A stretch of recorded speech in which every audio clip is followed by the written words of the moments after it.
Good afternoon. I'm Muriel Bowser, and I'm here to answer any questions. Yes. Years back we were talking about how DC is projected to reach like 800K residents in 2 decades or whatnot. There were these big, ambitious, projections. How much of today's plan is a response to the reality that it's much slower going right now after 2020, essentially? Well, I think the rate of growth in the district was the rate of increase was declining for several years, even before the pandemic. In the pandemic, we saw some out-migration that we believe was pandemic-related. We're heartened by the most recent update from the Census Bureau that showed our residents coming back, as well as the number of school-age children in our public schools increasing. So we think that the pandemic-related migration is reversing. Yes. So you mentioned what seems like a pretty ambitious goal for growing grocery stores east of the river. I mean, over the last 8 years that you've been mayor, the growth of grocery stores has been there, but it's been relatively limited. You're talking about almost doubling, if not tripling it. How do you get there? Well, we know that the government's involvement, the taxpayers' involvement has to be robust. I think we have approached growing grocery stores, and I'm not just talking about us, I'm talking about in prior years, as a function of what the market would do. And we've seen what the market would do absent very significant investment from the city. So that will continue to be our approach. We have a food access fund that we have been able to tap pretty successfully over the last several years that is allowing us to bring more food sellers, both grocery and dining to parts of the city where the investment has not been before, and therefore the creating those locations for our residents has been slow. Just a quick follow-up. Well, you probably saw the experience of what Good Foods Market, what happened to Good Foods Market in Ward 8. How do you prevent a repeat of a situation where kind of a grocery store is open, seems great, but then it just doesn't fit the needs of the community and then essentially can't sustain itself? Well, I wouldn't say it doesn't fit the needs of the community. The community needs quality food, and it was to the extent that it was providing that, the community was supporting it. And the truth is, our approach, kind of betting on smaller business models, some will succeed and some may not. And so we have to queue up a lot of opportunities, attract really great operators, support them in the beginning and support them throughout as best we can. But the big lesson learned there is to make sure we have lots of opportunities in the pipeline. Are you having conversations with the current grocers who are in Ward 8 and 7, Safeway, Giant, to expand, or are you reaching out to smaller chains to come in? Both. We have always had the strategy of working with the bigger box retailers. They're hard to work with in terms of making decisions about where they locate. Sometimes it takes years and years and years and years and years and years. But we have had success.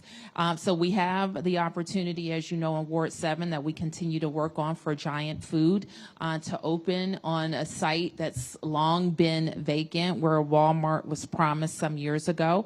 So Giant is the retailer that we're working with. The city is making a huge investment at Minnesota and Benning, as you know, to recreate and transform where the current Safeway is. And that continues to be a work in progress. But one big thing that we know helps retailers is more downtown traffic or more daytime traffic. And we're under construction now with a city provider. The Department of General Services, their new building is under construction, and more daytime traffic we know helps retailers, including grocery stores, make more decisions. We were on Good Hope Road last weekend on a community walk, and in the building next to where my office is there, we have another government building coming up, which will be the Department of Health. And I was kind of stunned by the progress. But that's even more daytime traffic that will support us when we say, hey, retailer, now it's time to locate on Martin Luther King Avenue, then we have improved kind of data, economic data to support it. Yes. Outside of getting federal workers back and office workers back downtown, what are like the specific strategies for getting more people in that area? Were you at our briefing? Okay, so we just talked for an hour about our specific strategies and more importantly, what we think it will take to make, to realize the comeback of not just more revenue, but more vibrancy in all parts of our city. So at comeback.dc.gov, we have a complete list of our plan. It's a 5-year economic development strategy that focuses on more residents across the city. It focuses on how we make more neighborhoods in our city, high opportunity and amenity rich neighborhoods.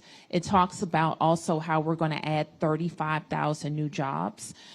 And we know 35,000 good jobs for DC residents will also help us with another one of our goals, and that's increasing the income of Black households by $25,000 in the next 5 years. So I think I did 5.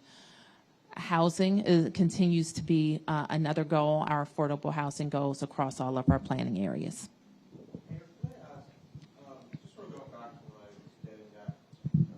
2010 and 2020 were sort of like this period of massive growth. Do you think like Boomtown, DC, that era, is that over?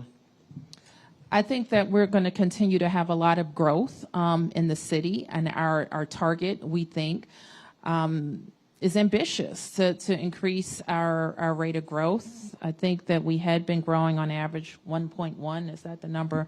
This takes us to a rate of growth of 1.3 over the next 5 years, and we'll hit our numbers. Is your growth estimate sort of a reflection that the days of remote work are probably here to stay, and that a lot of companies that had their 9 to 5s, 9 to 6, whatever, every day, 5 days a week downtown, probably aren't going to be like that anymore? I don't know that I would connect our residential growth estimate to the state of telework, other than we do have a strategy to attract people, and we're going to put some dollars behind this strategy to attract remote workers who are living elsewhere. For example, you may be living in California because you work for a California company. Now your company says you can live anywhere. We want, and we are targeting those workers to live in DC. How so? Like, specifics? Yes. Part of Destinations DC's charge will be to create marketing and communications around that strategy. What incentives for the workers to come here? I don't know that there will be other incentives other than communicating to them about why they should live in DC, but we're open. We're going to put a lot of strategies on the table. There was a list, a preliminary list that we presented just upstairs, but we're going to be all talking about what strategies work. Yes, ma'am. Can you go into some detail as regards how you plan to implement this report and economic strategy? When you compare this report to the last one, which was done in 2017, this is far more detailed and complex. Do you intend to hire additional staff? I mean, you have people who would have normal responsibility for the implementation, but also have day-to-day responsibilities in other areas. That is an important question you raised, Ms. Brazil, because we do think that the work and this economic development strategy work is going to take more hands, especially, and we're frequently asked how many people do we have going out to recruit employers, and how do we compare to our sister jurisdictions. And the truth is they have a lot more people in some cases working just on recruitment. And so I do think over the next 5 years, you can expect us to really be looking hard at the human resources that we need to accomplish these goals. In this, I think the last strategy was more focused on GDP. What was the other big one? employment level and GDP. And I think we did very well GDP-wise, that we exceeded the goal. And we can always continue to focus on how we can get more employers. You also heard some synergy with what the Ward 2 council member said around not just, I'm just talking about very straight about economic development officials who will need to work on this, but we'll also need to make sure that all of our regulatory strategies are also aimed at making this a reality. Ask an additional question. So going forward, will you have working groups in the different areas? How will this be done? Because it's terribly ambitious, but also very complicated, and a lot of parts have to interact. We are in a very complicated place in the history of Washington. You heard me say earlier that we have a downtown that is 92% commercial. Okay, so this is complicated. How do we create a better balance of residential and commercial? And so to your point, no, I don't think this is the last roundtable conversation we'll have, and we will likely layer some standing groups or task forces, what have you, to have conversations, both to continue to get ideas and work through implementation, but also to let the public know what we're working on. Yeah. Had any conversation with the federal government about federal real estate downtown and better utilizing buildings that are sitting empty? Yes. So you heard a big part of my conversation with DC residents during my inaugural address was about what I think it's going to take, not saying that I have all the answers standing here today about what we need to do.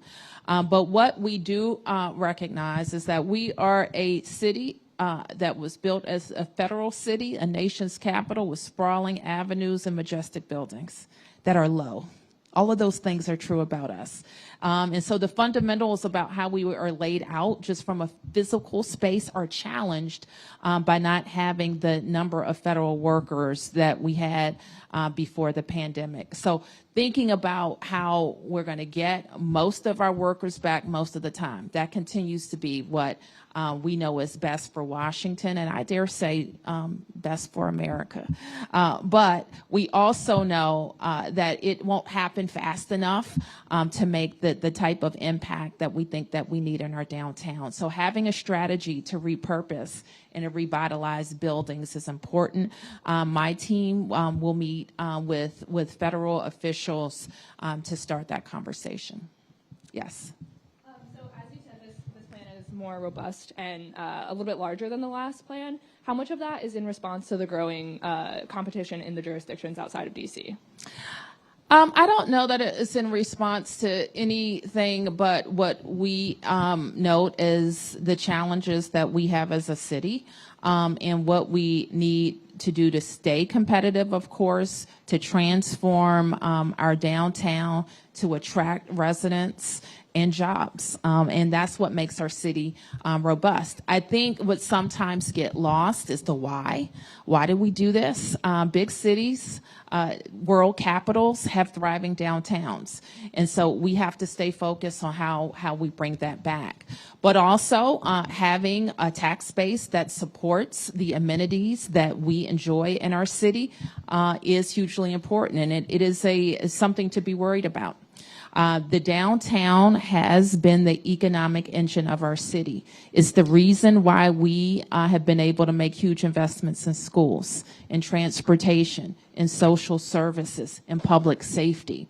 And so any kind of threat to the health of the fiscal health of the downtown, it's not about the property owners. It is in some respects because they could suffer some losses. But what it means if they suffer losses is that the bottom line for the city, our commercial revenue tax base, could also suffer. Yep. So one of the issues, I guess, of bringing back D.C. must be the issue of crime. Certainly lately, we've been hearing a number of things. I think somebody was shot at the Navy Yard last night. I saw something the other day. I guess people went to the Capitol Center and Councilmember Trayon White had his car broken into. I mean, What about the crime? How does that affect your ability to, let's say, bring DC back? Well, as any city or any mayor will tell you, I wake up every day with public safety is the first thing that I'm thinking about. And so keeping the city safe is going to take all of us.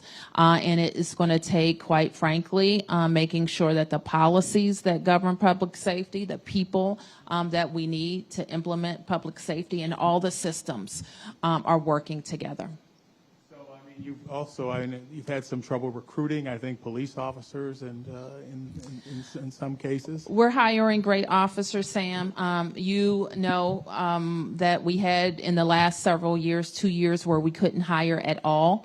When I became mayor, we had about 3,800 officers. Now I think we're just over 3,300 officers. So that 2 years has a big impact on where we are with the number of officers. I'm very committed, as is the chief, to make sure we're doing our level best to recruit, but not affect the quality of officers that we have. Do you think people are concerned about coming into D.C. when they hear about carjackings and vandalism and such as this in the commercial areas? I think that there is that people are concerned about public safety. Yes, I do.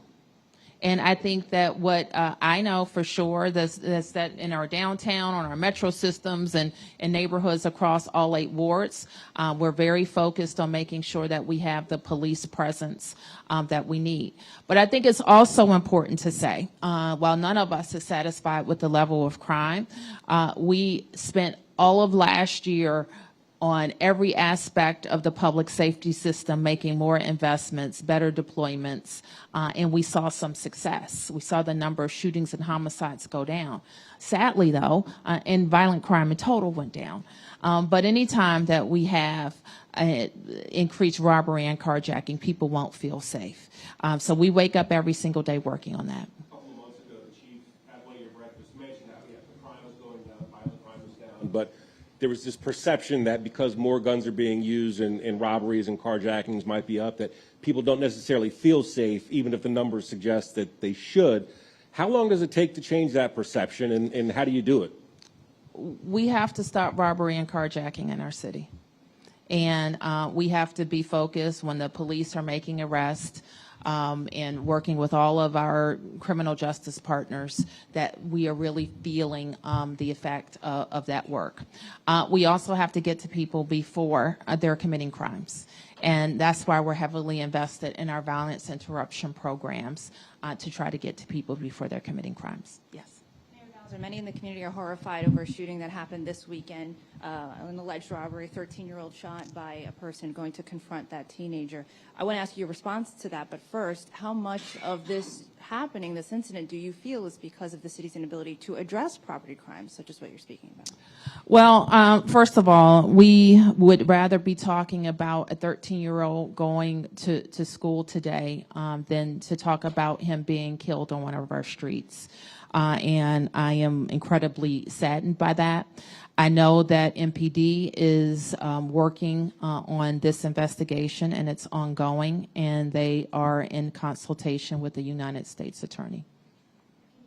Can you speak to your conversation with police? Do you know, first off, if there is surveillance video? I can't speak to any of the facts. Do you feel that the shooter should be identified, even if they're not charged? That's part of the investigation, and it's ongoing. Do you have any message to the community? Obviously, this. Again, this is my message, and my message is, in any time, for any reason that there is a public safety concern, residents should call 911. Our operators are there to answer their calls, and the police are there to respond to any concerns that they have. So my message is to call 911. Yep. Just staying on this topic for a second, the narrative that we know so far officially from police is that this resident who had a legally registered weapon with a concealed carry permit heard commotion outside late at night, went outside, confronted a 13-year-old, and shot him dead. Is that acceptable to you? I mean, somebody left their house, they weren't breaking into their house, they went outside to apparently try to protect property and use lethal force. And that doesn't happen every day in your city. No, it doesn't. But also, Mark, I'm not going to talk about any of the facts, and I'm going to allow the police to complete their investigation. Do you think using lethal force, a resident using, what's your message to residents who I just told you, if you feel that there is a public safety issue in or around your home, call 911. That is the appropriate thing to do, to call 911. Yep. Mayor, I know you have a meeting with school leaders and the Chancellor at Dunbar to talk about this crisis that it appears our children are in right now. Your deputy mayor just spoke to our Lorenzo Hall and said it is difficult to be a young person in D.C. What do you plan to talk about during that conference, during that meeting? And what is your call to action to parents, to community leaders, to school leaders as well, to kind of get this under control about the crisis our kids are in? Well, let me say this, Delia. It's difficult for many young people. Many young people are living a great life in D.C. They're going to schools that are great. They have teachers that are wonderful. They have free out-of-school activities. They have wonderful parks and rec. They have fields, and they are thriving. So there are many, many kids who are doing quite well growing up in Washington, D.C. There are many, many kids, however, who are vulnerable, who are at risk, and who have already demonstrated that they will use guns and that they will commit crime. And so what I want everybody to know, in our city, we have programs and services for each of them. Some of them, however, have to be required to participate. And so I wanted to be real clear to parents, to prosecutors, to judges. Some kids facing the consequences of their actions actually means that they're going to get a lifeline to services. And so I want to be especially clear about that. I did call a meeting of our school professionals for the beginning of the year, because what I think is important, when people look at me and say, Mayor, what are we doing about this? I always want to know that everybody that works for the government sees what their role is in violence prevention. And school leaders have a huge role. Their first responsibility is to educate the kids, to take care of the teachers and support the parents that are in their schools. But I also want to make sure there is a connection among DCPS, public charter schools, and the entire rest of the government about being an early warning sign for kids who are in trouble, but also what the role of the school is in violence prevention. That this young person, the 13-year-old, was in the foster care system and was missing when he was 11 years old. Was this a child in crisis that we let slip through the cracks? How do we reach those services to the right person? I don't know that your information is correct, and even if it was, I wouldn't be able to discuss it now.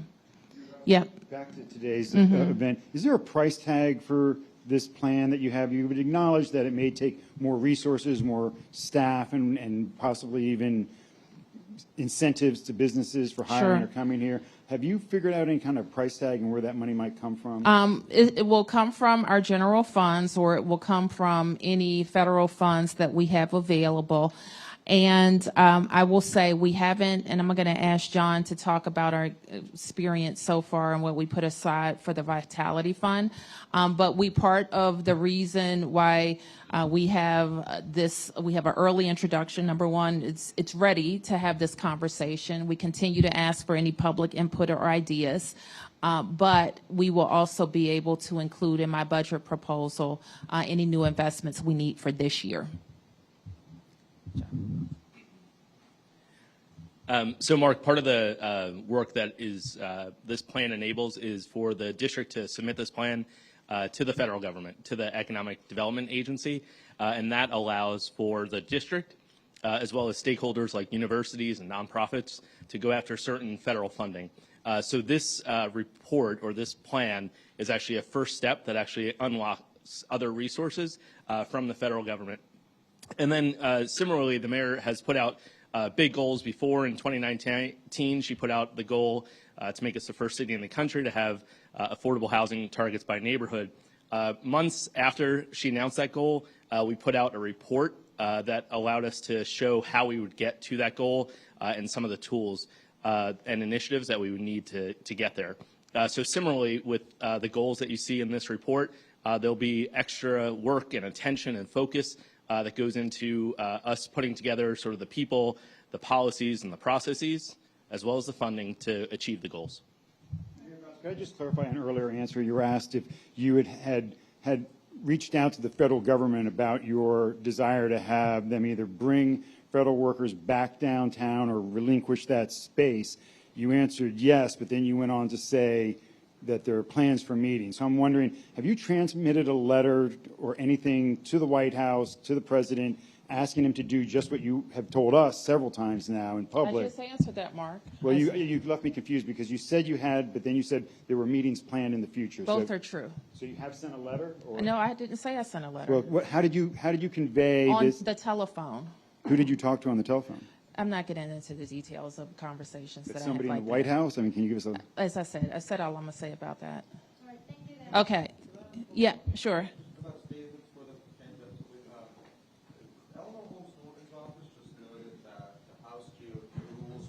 Away floor access, I believe, for the D.C. mayor and other territories as well, something governors have. Is this sort of access something you've considered using previously at all? I haven't used it in 8 years. I think it sounds like some petty thing that was developed in the rules. And I don't laugh it off, however, because it shows how petty some people will be. So it helps us be very focused on protecting our democracy and home rule. And sadly, we'll probably have to do that. Did you never consider like only the grand entrance to the House floor about the terrorist writer or the abortion writer in the past few years? I haven't done it in 8 years. That's all I have to say about that. I didn't think it would be effective. My strategies with the members of the Congress have been to deal with them on very specific issues and to try to win their support. Thank you, everybody.